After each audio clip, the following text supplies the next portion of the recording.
All right, do it. All right. Hey, everybody. Welcome to episode 5 of One Bottle Each. I'm here today joined by my guest, Clive Pursehouse. Clive writes for Peloton Magazine. Welcome, Clive. Thanks. And Clive and five rhymes. So I think it's a good serendipitous selection of me for episode 5 to have me on. So I'm happy to be here. I think that you're absolutely right. It's always good to have a little serendipity. That's true. So I know you grew up in Pittsburgh area, Right, and then it was when you moved to the Northwest that you really got into wine true. and started appreciating wine from the Pacific Northwest. And I know that you're still a big supporter of those wines. Mhm. My question for you, though, is what was it? Was there a pivotal moment that There was. allowed you to want to explore wines outside of the Pacific Northwest? Oh, um, maybe I definitely had. There was a definite pivotal moment in Washington that took place where I, I may have told you this story when we met or whatever, but it was a woman and my wife and I don't, we weren't married at the time. We went into this tasting room in Yakima. And it was winter, and we met this woman.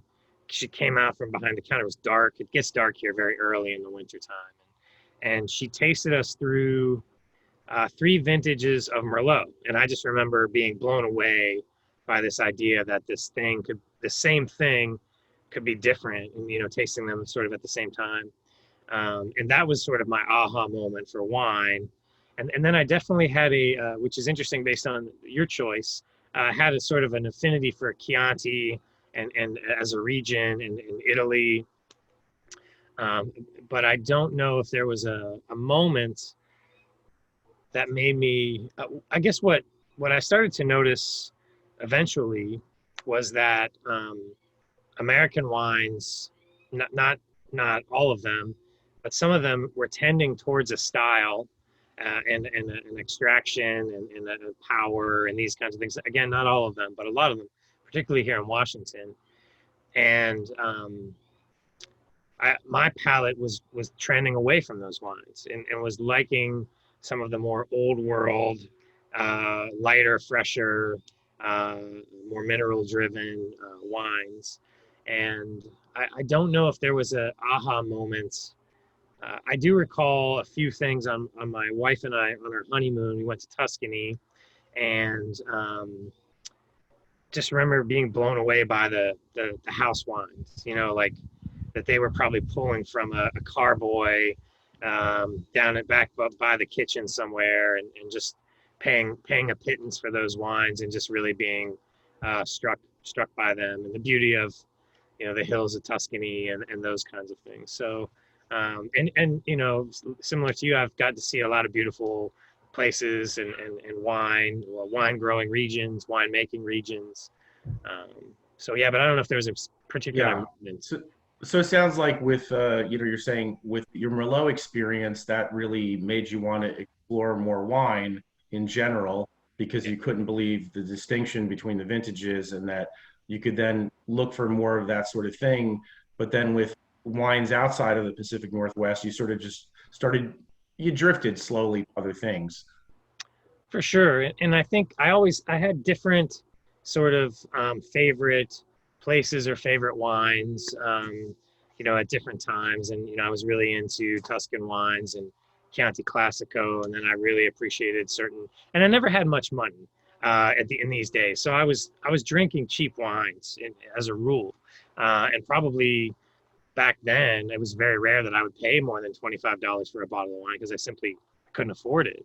And but I was able to find like cheap Bordeaux's and Italian wines and Isn't Spanish. there such a joy in that exploration though, for having to sort of dig and sort through to find those values that you'd want to go back to again and again? I know I found that in my life.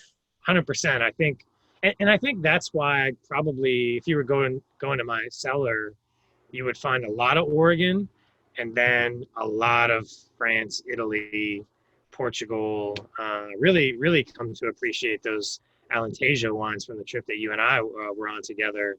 There's so much wine out there, particularly from the old world countries, that there's so much great value, and there's these little tiny producers in every corner of Europe that you can really just, you fall in love with the place. It's beautiful, great story, amazing family, and there's so many places like that. And I think to your point, the value piece, which I still, still matters, even though maybe I can afford more expensive wines, it doesn't necessarily mean that's what I want to do. Yeah.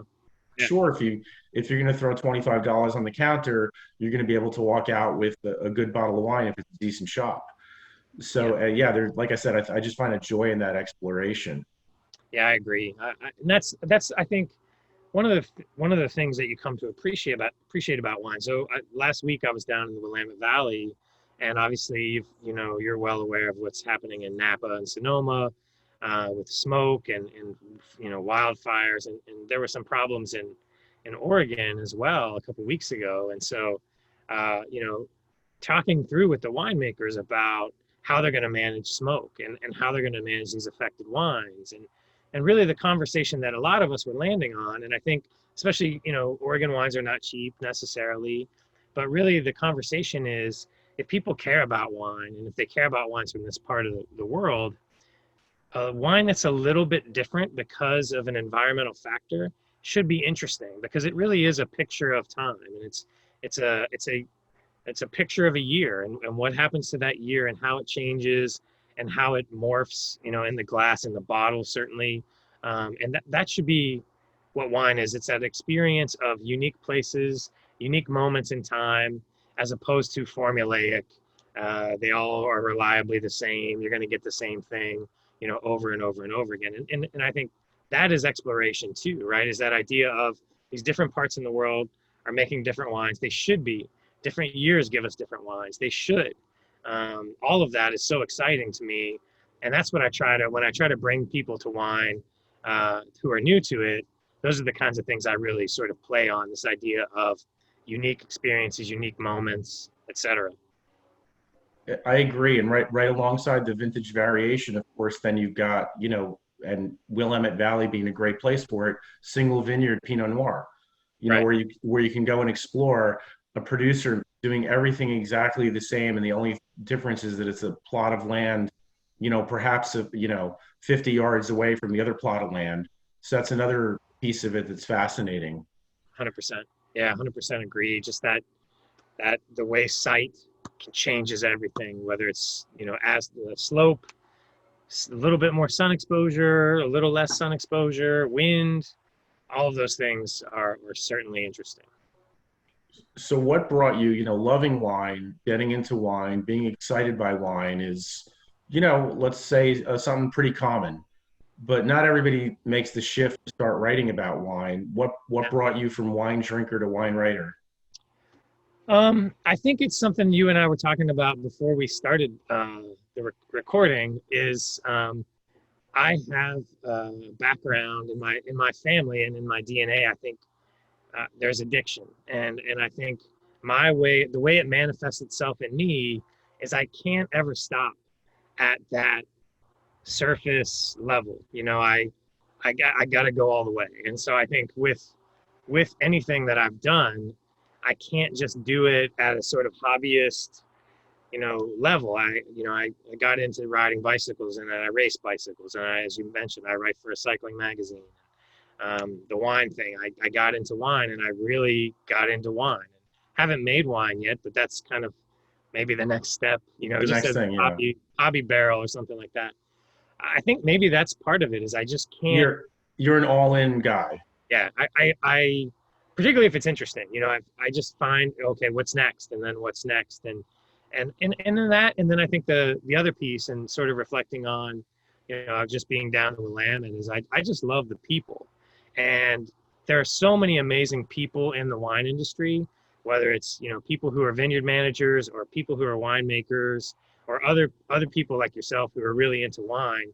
And I love telling that story about how they got into it, what happened to them, and what a tough circumstance they overcame, or just personal interest stories. And I think wine obviously brings us together, and so I'm a social, very extroverted person who doesn't, stop talking a lot of times. And I just love all of the trappings that come with and that happen around wine as well. Yeah, I'm right there with you, Clive. It's I always say if you go wine tasting or spend time around wineries and talk to people and you're not having a good time, you're just simply doing it wrong. Yeah, I don't know how you pull that off, right? It's that's Well, the whole we've both met some of the people who point. managed to manage that trick. Fair point. Fair point. Yeah. So let's talk about the wine you chose for today. It's the Yeah. Adelsheim Chehalem Mountains Chardonnay 2017 Yeah. staking claim. Taking claim. So I chose this wine, you and I were talking, and I know you just tasted through a grip of Oregon Chardonnay, some really, really high-end ones as well. And so that this is going to be a nice wine.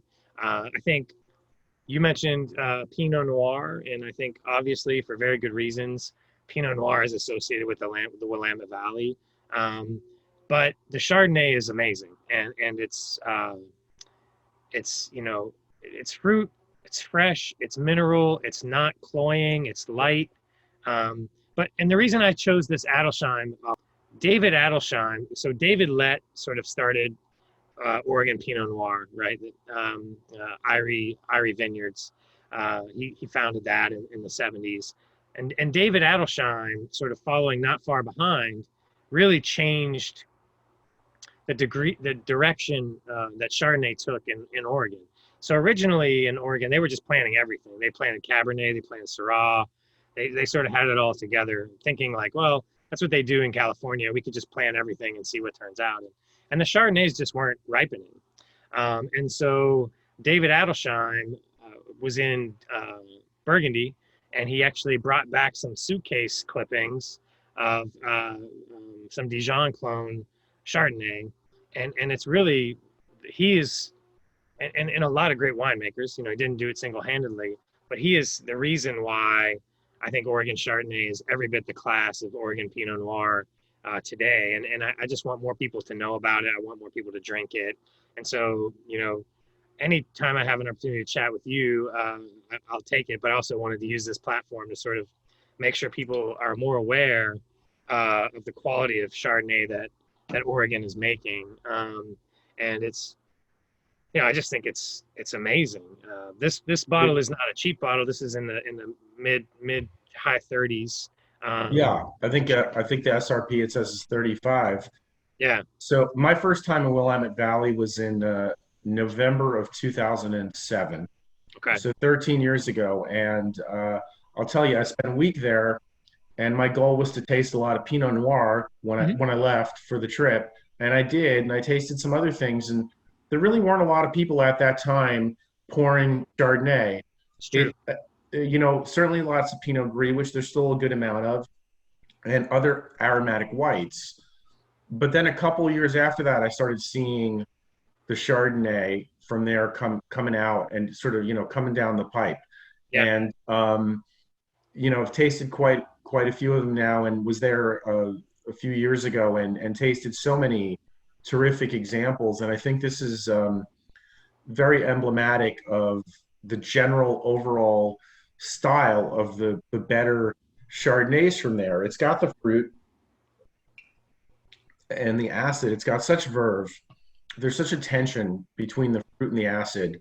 And this is, to me, the Chardonnay that when people tell me they hate Chardonnay and they don't drink Chardonnay, but they love Sauvignon Blanc. Right. This would fix that problem. Yeah, you pour them this blind and they will fall in love with it. Yeah. For me, the signature to Oregon Chardonnay is this is like a lemon cream. A lot of folks are using oak, not new oak, but they're using neutral French oak, and it gives the wine a body. It's not flabby at all. It's lean, and it's bright. And I think that's to your point about the Sauvignon Blanc lovers. But it has a mouthfeel, and it's lovely texture. This is Chehalem Mountain, so this is the north end of the Willamette Valley. I rode my bike the other day right past these vineyards. Nice. On some gravel roads, and it's just it's bucolic and beautiful, as you can imagine, and it's a little quieter than other sort of wine countries in the U.S. are. But I think the Chardonnay is exquisite. It's an amazing food wine. It's a world-class Chardonnay. I was in Burgundy, unfortunately, only one time, and the Burgundians, they really give credit to Oregon. They only name a couple places that can make world-class Pinot Noir, and they're not yet drinking Oregon Chardonnay, but they recognize the quality of the Pinot Noir. And those two things kind of grow well together, and so I think there's a natural Indeed. serendipity for Oregon when it comes to Chardonnay. Yeah, this is just really this wine excites my mouth Yeah, because it's so fresh, and like I said, the tension, the fruit, it's got everything I want in a Chardonnay, and most importantly, I want to keep drinking it. right. So Oh yeah, much so much Chardonnay that I don't want to keep drinking. It's certainly tasty at first, but then it exhausts me pretty damn quickly. yeah. I think to your point, Gabe, about going down there in '07, and really, like, I really didn't start seeing, and I've been following Oregon for a good long time. It was really like 11, 12, 13 that you started to see more Chardonnays. And then they started to really get good. And now they have a Chardonnay symposium, and they want people to understand the quality of the Chardonnay that they make down there. And I think for a region that, it's not necessarily, I mean, all of America is sort of a young wine region, but this is a young grape for the Willamette Valley, comparing it to Pinot Noir, and you're right about Pinot Gris. Pinot's what, 55 years in, something like that in Willamette Valley? Uh, Almost 50, yeah, about like late high 40s. There's a little bit earlier than David Lett down in the Umpqua Valley, but David Lett, I think his first wines came to market in '72. Um, Okay. so I think he started in '68. So maybe I might be off by a year or two, but yeah, you were in the ballpark. Yeah. And the Chardonnay is for a wine to go from, like you said, I almost didn't see any of it in 2007 to this caliber of wine, which a lot of the wineries are producing at this level in 12 years, 10 years. That's fantastic. I completely agree with you. So it's going to be exciting to see what continues down the road with Chardonnay from Willamette Valley, because this is tremendous. And quite frankly, for $35 SRP, it's probably closer to 30 on the shelf. I Yep. think I read there's about 2,000 cases of it that were made, Yeah, it's not a big production wine at all. but enough that you could probably find it out there if you want to seek it. But I think for around $30, which is what you're going to find it for, it's really a beautiful Chardonnay. Yeah. And if you were to pour this for someone and pour some you know burgundies for someone as well, I don't necessarily know that people would necessarily go like that's a New World style wine, Yes. at all. It, So it would not be the red herring at all. It would fall right right. in. You could put it right in the middle of a flight, and Yeah, it would do fine, better than fine, really. right. It's a great wine. I completely agree, and thank you for sharing it. Of course, yeah. So we're going to move on next to the Cortinese La Manella Brunello 2015.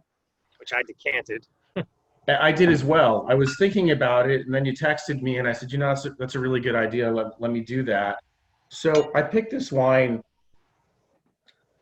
for a few reasons. You and I met in Portugal, Hmm. so I decided I wanted it to be an old world wine. And two words that I think of when I think of you, you're an elegant dude, but you're also a modern guy. And I think that this is a wine that has elegance, but it's a tilts towards the modern style of Brunello. Yeah. It's got, I want to hear what you think, but I think it's got those things in it. Well, I want to say a couple things. I'm really glad you picked this wine, and I'm deadly sincere because when I mentioned earlier sort of this early love affair with Tuscany, and this Brunello is sort of the apex of Tuscan wines in that region. And my wife and I went to an Enoteca in Siena, and we didn't have a lot of money. We could barely sort of afford to go. We were in November. We went in November to Italy, and it's still a beautiful It's beautiful all year, right? In Italy, and we went to this Enoteca, and I bought a glass of Brunello because that's about as much as I could afford. Hmm. I spilled it. Um, and I think it was 12 euros or something I paid for this glass of Brunello, and I just spilled it on the floor. Um, and then through my adventures with wines afterwards, I've had a couple good Brunellos, but I've also had some Brunellos where when you're paying $50, $60, you feel like, wow, I don't know if that was, but this wine is fantastic. I mean, this wine is elegant, and I think that's what I've not attributed to the wine style, and I need to give it another look because I've sort of not drunk Brunello in the last few years because of that it's just felt somehow austere at times and unapproachable without 8-10 years of bottle age, but this is 5 years in and it's quite nice. I agree with you. I think there's a lot of Brunello and the other bees in Italy too, Barolo and Barbaresco that need really a lot of time, or it feels like child abuse. Yeah, Certainly decanting, helps. I think this is really, in the hour, I don't know, hour and a half or whatever it is since I put it in the decanter. yeah, It's opened up quite a bit. The earthiness has come out. yeah. But yeah, some of them are quite tight and they almost taste big when they're young. But I Agreed. don't get that from this one. No, And this this is is very, very elegant wine. It has a note to it on the palate that is like a compote or like a stewed plum. Like it's not it's like a secondary fruit characteristic. Usually if you drink older wines, you pick up on some of that, and I think that's what makes this wine feel so elegant, is it feels a bit older than it is, but it still has a good finish. yeah, Oh, long finish. I love the secondary stuff is really kind of what appeals to me about this wine the most. yeah, What you mentioned, but also that earth, the bit of leather, just a tiny bit of I get a little tiny bit of tar on the back end. yeah. I definitely get that leather and sort of like a cedary, sort of cedar notes. Yeah, and the red fruit up front, which is super appealing. I find in occasionally with Brunellos, and perhaps those are some of the ones you experienced. You get black fruit sometimes, Yes. and it's not really I don't really think of that with Sangiovese based wines. So when Right. I get black fruit in those wines, it kind of throws me off. So I don't know if that was what your experience was, but I've had that before. But I love the red that this is red fruit. Yeah, I'm really happy to have this wine and get to drink it. It's sort of made me reconsider my conclusions on Brunello. Um, and maybe it's about producer, I don't know, or maybe it's about style of house, like house style. Again, going to the producer piece, but I've definitely had some really austere wines that just weren't approachable, and could have been me not giving them enough time.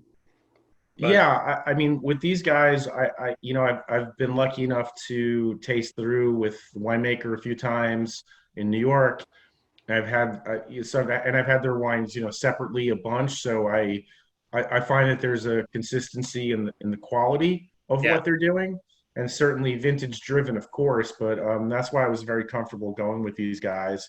And one of the other random things that the two wines we chose have in common, yeah, they're both elegant wines, and they both have good acid, but they're both productions of roughly 2,000 cases. I was going to ask that. How big are we talking? So it's like a mid-sized production, or smaller for Brunello, or is that I don't know enough about the region. So Yeah, it really depends on the house and the bottle even more so.